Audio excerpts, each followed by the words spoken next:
So I'm in downtown Detroit at the TCF Center, which is in the heart of Detroit, in the heart of the D. And I had a couple of people reach out to me and say, could you do another Facebook Live and explain where you're at and why you're here? You can see behind me, that giant room behind me is where they are contesting ballots. So something that's very interesting that happened here in Detroit is, I just talked to a guy that's been here all night.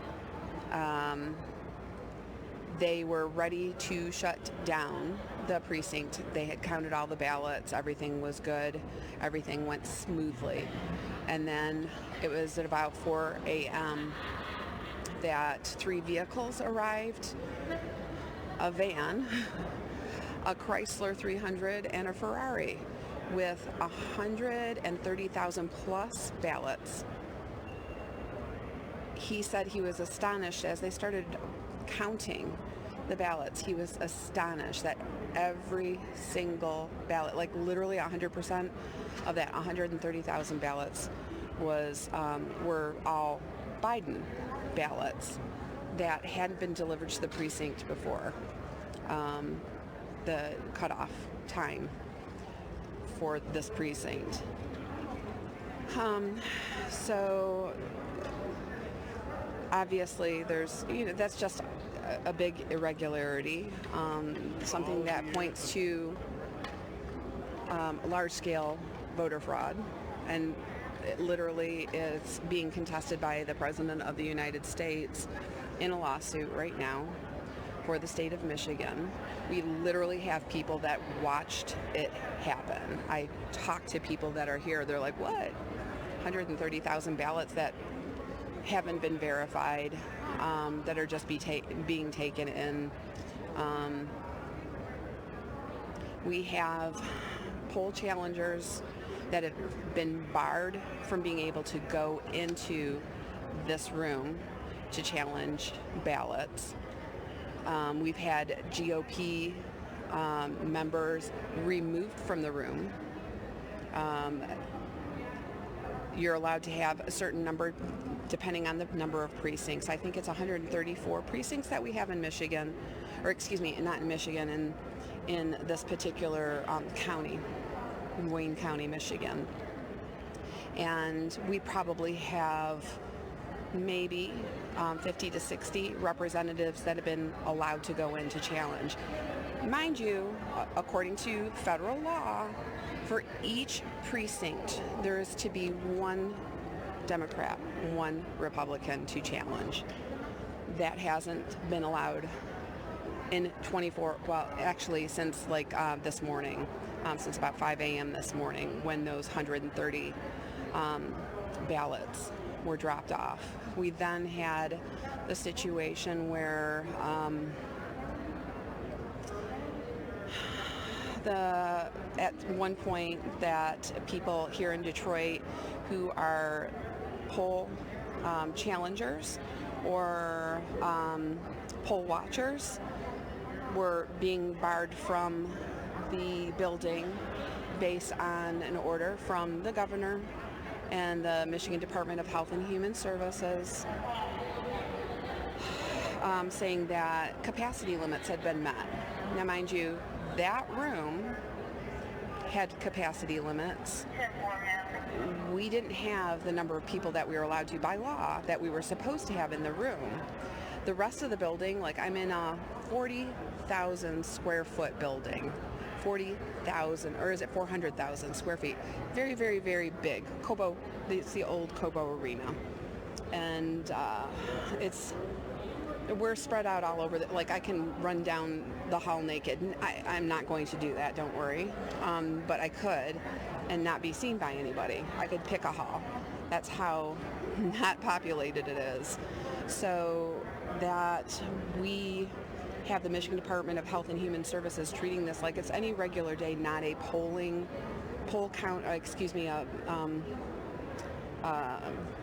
ballot counting polling situation, which is regulated by federal law during times such as these to operate under a different law than what is normal for capacity during COVID times. So, in addition, we know, like we've seen, we've heard, that poll workers, the poll contesters are being harassed and intimidated.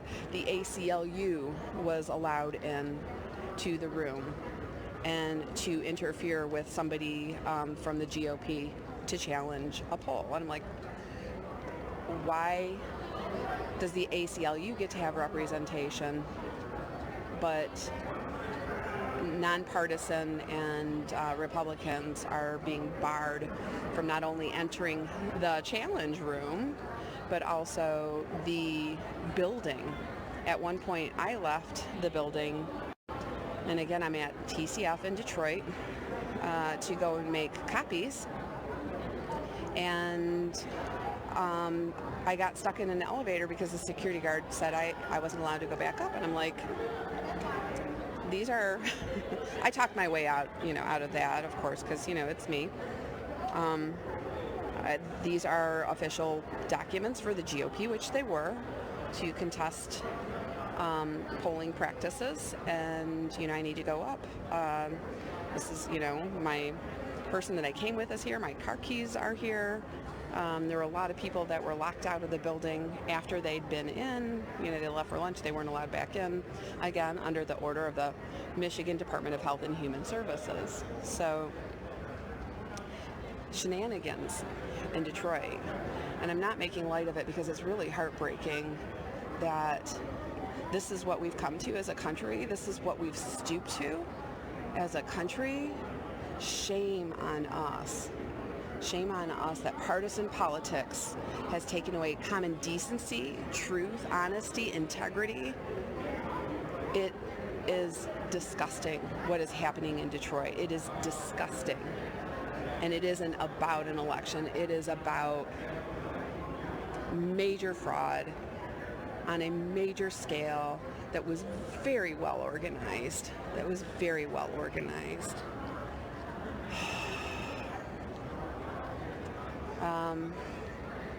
So I'm just going to reverse the angle on the camera so that you guys can kind of see what's going on. I'll get as close as I can without getting arrested. So what you have here is, and they put up a bunch of signs to block too. So this is where all the GOP people that are waiting to get into the room are standing. They just a few minutes ago let in 5 people, but no more than 5 people. And we know that we're down probably 50 people in there. So it's been very interesting. Detroit Police Department is representing.